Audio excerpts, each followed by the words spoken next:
બે દિવસ પહેલાં કાપોદ્રા પોલીસ સ્ટેશન વિસ્તારમાં આવેલી શ્રીજી સોસાયટી મુરઘા કેન્દ્ર પાસે એક મહારાષ્ટ્રીયન પરિવાર રહેતો હતો, જેમાં એક મહિલાએ પોતે સુસાઇડનો પ્રયત્ન કરેલો અને ઘરમાં પડેલ એસિડ પોતે પી લીધેલ.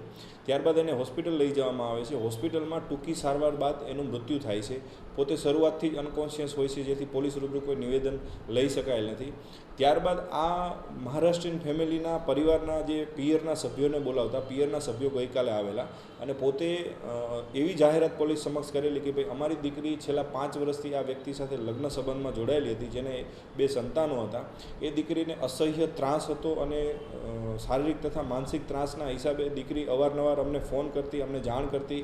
અમે દીકરીનો પરિવારનો ઘર બગડે ને તેના માટે અવારનવાર સમાધાનો કરતા, પરંતુ દીકરીએ અંતે કંટાળીને પોતે સુસાઇડનો પ્રયત્ન કરેલ અને દીકરી ગુજરી ગયેલ છે, એક્સપાયર થઈ ગયેલ છે. જે અનુસંધાને તેમના પતિ, તેમના સસરા તથા તેમના પરિવારના અન્ય સભ્યો સામે આત્મહત્યાના દુષ્પ્રેરણની ફરિયાદ આપેલી. જે ફરિયાદ નોંધી તાત્કાલિક કાર્યવાહી કરી એમના પતિ અને એમના સસરાની હાલ ધરપકડ કરવામાં આવેલ છે અને પરિવારના બીજા સભ્યો જેના વિરુદ્ધ આક્ષેપો છે તેને શોધવાના પ્રયત્નો હાલ ચાલુ છે.